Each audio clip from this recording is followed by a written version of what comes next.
उज्जैन लेखक प्रकाशक साहित्यकार मंच ने पहली बार इस पुस्तक मेले में ये प्रयास किया है बुकों के प्रदर्शन का। इसका आज दूसरा दिन है और आमतौर पे परंपरा रहती है कि एक पुस्तक संस्कृति का विकास हो, ये मेले का मूल मंतव्य है। लेकिन हम सबका मंतव्य ये है कि एक साहित्यिक वातावरण आदान प्रदान का चालू हो, जिसमें हम सब अपने वैचारिक आदान प्रदान कर सकें और जिन लोगों ने अपने जीवन में बहुत तपस्या में तप कर साहित्य का सृजन किया है, उन लेखकों से हम रूबरू हों। इस निमित्त आज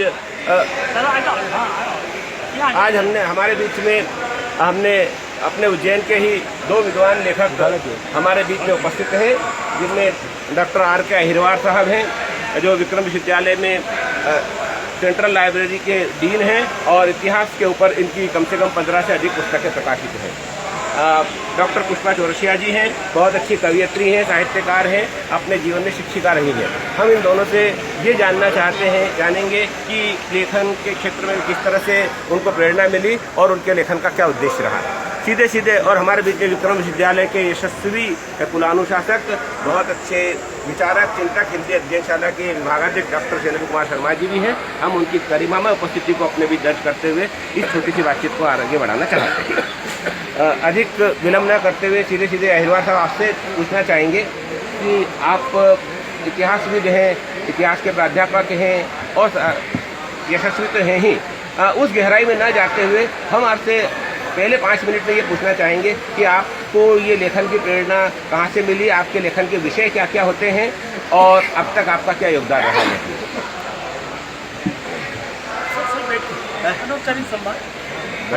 हाँ, आप तो बैठिए।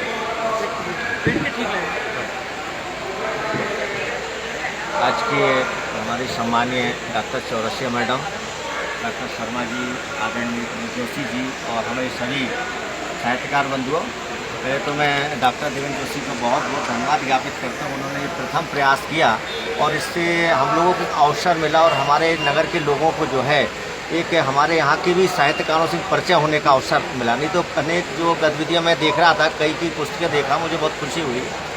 जहाँ तक जो है प्रेरणा मिली, जब मैं शोध कर रहा था तो मैंने एक त्रिपुरी क्षेत्र की मूर्ति कला को लेकर के रिसर्च किया। तो जब अजय में शास्त्री किताब में बिल्कुल स्पष्ट कहना चाहिए, बहुत बड़े विद्वान माने हुए हैं और मैं चूँकि उसी क्षेत्र का रहने वाला था, तो जब देखी उनकी त्रिपुरी की जो इतिहास था, तो उन्होंने जो लिखा कि ये मूर्ति वहाँ है, ये खंड ये है, तमाम चीज़ें हैं, और जब मैं वहाँ गया तो मुझे कुछ नहीं मिला।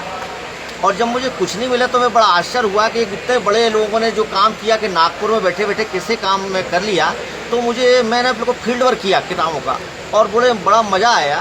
और करने के बाद मैंने अपनी त्रिपुरा की मूर्ति कला का शोध किया और शोध में स्पष्ट रूप से मैंने बहुत सारी चीज़ों को ले किया। तो मेरे मन में वहाँ से एक प्रेरणा आई कि कई लोग जो है दूर दराज बैठे बैठे जो है और किसी क्षेत्र पर काम कर लेते, वास्तविकता से हकीकत नहीं होता। तो क्यों ना मैं खुद अपने क्षेत्र के इतिहास के बारे में कुछ लिखूं, पढ़ूं। और वहाँ से मेरी लेखनी प्रारंभ हुई और बड़ी तीखी रही है जो है। और इस बात को लेकर अनेक विद्वानों का जो भी किताबें थी उनकी लिखी। और जब मैं उज्जैन में अपॉइंटमेंट हुआ तो यही स्थिति उज्जैनी की थी कि उज्जैन में बहुत लोगों ने काम किया, बड़ी खुशी हुई, सहायता मिली, लेकिन यहाँ की बौद्ध संस्कृति को लेकर के किसी ने काम नहीं किया था। तो सर्वप्रथम मैंने बौद्ध धर्म की स्तूपों को 8-10 साल से काम कर रहा हूँ, 5-6 किताब में उसमें लिखी और निश्चित ही अभी मैं निरंतर लिखते जा रहा हूँ। अभी बिल्कुल नई किताब आएगी, देखिए 600-700 जो, क्योंकि ये बहुत पुराना संपदा है। उज्जैनी नगर एक बहुत समृद्ध संस्कृति है।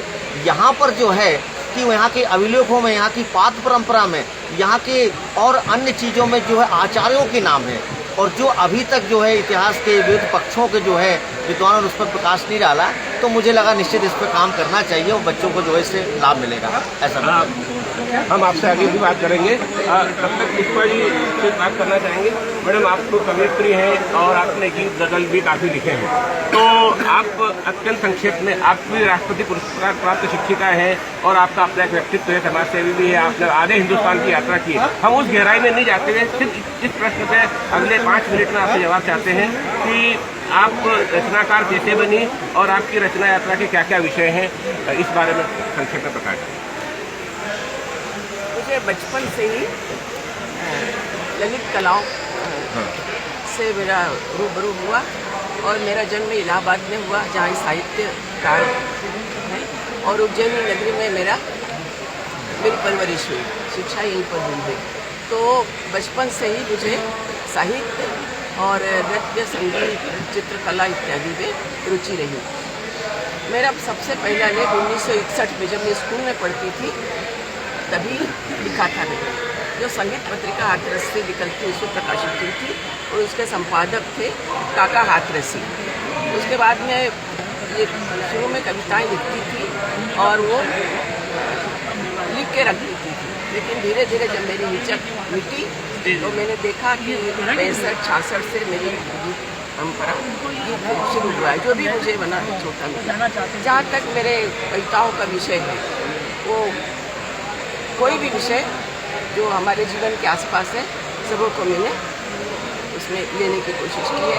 विषय तो आसपास बिखरे मिल ही जाते हैं और इस गीत लिखने में एक सबसे बड़ा सहयोग मुझे रहा कि नृत्य संगीत में जो ताल, जो लय जो दिमाग में बैठी थी, उससे मुझे गीत लिखने में काफ़ी सहूलियत मिली। और मेरी जो रचनाएं हैं खासतौर से नवनीत में बहुत प्रकाशित हुई हैं, वीणा में हुई हैं, कादम्बरी में हुई है और नाथक द्वारा से भी प्रकाशित हुई है और पत्र पत्रिकाओं में छपती हुई है। आपसे आगे भी बात करते हैं। एक सेगमेंट में सर आपसे 1-2 सवाल और हैं और उन पर बातचीत कर लेते हैं। आप इतिहास के प्राध्यापक हैं, तो एक तो मेरा रैपिड फायर राउंड में सीधा सा प्रश्न ये है कि इतिहास को क्या माना जाए? इतिहास गड़े मुर्दे उखाड़ना है या एक नई संस्कृति को जानने वाला रुचिकर विषय है? इस विषय पे आप प्रकाश डालें और साथ ही साथ ये चूंकि अंतिम दौर भी है तो इसमें आप ये भी बताते चले कि जो आज की नए लेखक आ रहे हैं उनके लिए कि एक व्यक्ति अच्छा विद्वान, अच्छा लेखक बने तो उसके लिए किस तैयारी से उसे आगे आना चाहिए?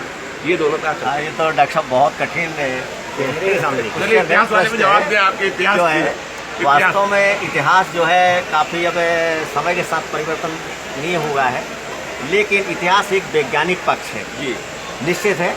हमें जो है जो भी तथ्य हम लोग एकत्रित करते हैं उसको उस निष्पक्ष भावना से जो समाज में जो कुछ दे सके, जो समाज की प्रगति में सहायक बन सके, निश्चित इतिहास वह होता है। पुराने मुर्दे उखाड़ना लोगों ने कह जरूर रखा है, लेकिन नहीं, हमारी संस्कृति मुर्दे नहीं रही है, हमारी संस्कृति जीवंतता रही है। हमें बहुत सारे पॉजिटिव पक्ष लेकर के आने वाली पीढ़ी के लिए कुछ जो है देना होगा। और निश्चित है आज के इतिहासकार में, प्राचीन काल इतिहास में जैसे जैसे साक्ष्य मिलते हैं इतिहास में बदलाव आता है। और चलते चलते पुष्पा जी से मिल लेते हैं, फिर हम अंतिम टिप्पणी डॉक्टर शैलेंद्र कुमार शर्मा से देंगे। मैडम, आप कविता और साहित्य में हैं, तो नारी होते हुए साहित्य के क्षेत्र में आगे आना और अब स्त्री अस्मिता के विषयों को उठाना और समाज की परिस्थितियों को देखते हुए एक अपना स्थान साहित्यकार के रूप में बनाना, ये कितना दुष्प्रह कार्य है और एक अच्छे रचनाकार बनने के लिए आप क्या कहना चाहेंगे नवोदितों को? प्रकाश डालें। देखिए, महादेवी वर्मा ने श्रृंखला की कड़ियाँ जी पुस्तक लिखी थी।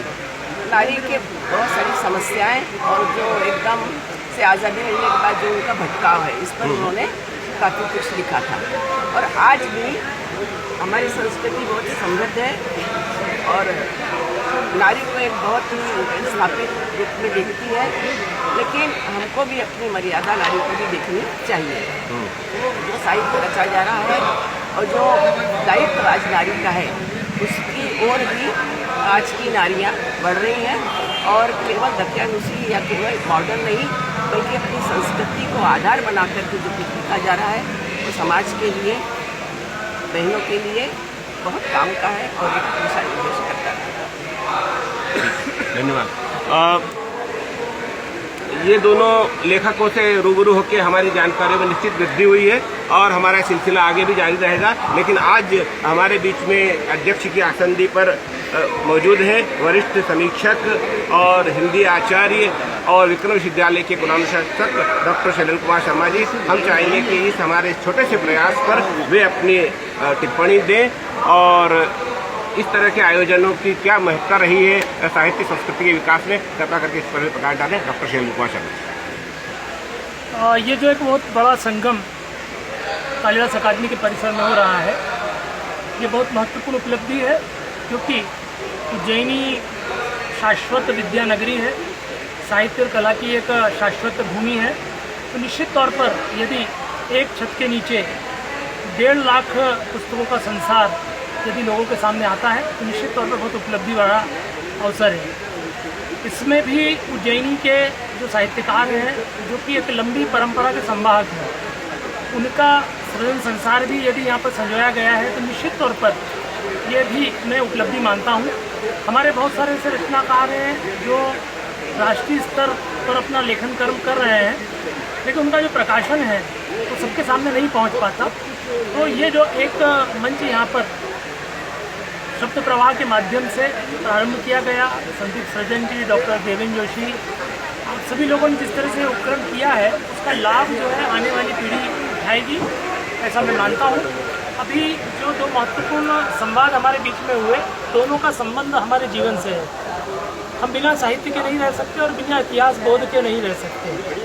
और मेरा ये मानना है कि साहित्य और इतिहास दोनों जिस रूप में हमारे सामने प्रस्तुत किए जा रहे हैं नए दौर में, कहीं न कहीं उसमें विलगाव या विखंडन की स्थितियां भी बन रही हैं। तो हमारा प्रयास ये होना चाहिए, चाहे साहित्यकार हो चाहे इतिहासकार हो, वह जीवन के उदात्त पक्षों को सामने लाए। और इतिहास तो कभी बासी नहीं पड़ता, वह चिर नूतन होता जाता है। एक तरह से हम अपने आप को दोहराते चलते हैं। इतिहास में जो भूलें हुई हैं उससे हम लोग सीख लेते हैं, आने वाले समय में भूलें न हो ये हम निर्णय उसके आधार पर लेते हैं। और इतिहास के जो श्रेष्ठतम अध्याय हैं उनके आधार पर भी हम लोग प्रेरणा ग्रहण करते हैं। अतः इतिहास लेखन किसी भी स्थिति में गड़े मुर्दे उखाड़ना या अतीत का गौरवगान नहीं है, वह निरंतर बहता हुआ वर्तमान है। और साहित्य के संदर्भ में भी यह कहना चाहूँगा कि साहित्य लिखना निश्चित तौर पर चुनौती का कर्म है। समस्या ये होती जा रही है कि जैसे और क्षेत्रों में ग्लैमर दिखाई दे रहा है, लोगों को आकर्षण दिखाई दे रहा है, ऐसे साहित्य के क्षेत्र में भी कई लोगों को आकर्षण दिखता है। उनको लगता है कि हमने जीवन में और कुछ काम कर लिया, क्योंकि जीवन के उत्तरार्ध में यदि हम कुछ रचना कर्म कर लेंगे तो शायद हम कालजयी हो जाएंगे।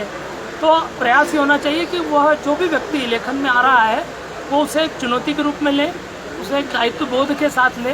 वो ये सोचकर न चले कि मैं कालजयी हो जाऊंगा। असंख्य कवि गण हुए हैं, एक अछोर कवि माला है हमारे बीच में। रचनाकार और रचना वही जीवित रहती है जो आने वाले समय के लिए मार्गदर्शक होती है। और ऐसे बहुत सारे रचनाकार हैं जो काल के इस प्रवाह में निश्शेष हो गए, लेकिन कई ऐसे रचनाकार हैं जो काल के थपेड़े भी जिनको संकट नहीं पैदा कर पाए, वो निरंतर आज भी हमारे बीच जीवित हैं। अतः इसे एक चुनौती भरे कार्य के रूप में लिया जाना चाहिए। धन्यवाद। बहुत बहुत धन्यवाद डॉक्टर शैलेंद्र कुमार शर्मा जी, और आप तीनों विद्वानों का आज के इस मौके पर हम आभार व्यक्त करते हैं। आगे भी आपका सहयोग मिलता रहेगा। एक ग्रुप फोटो के साथ हम स्टारकों को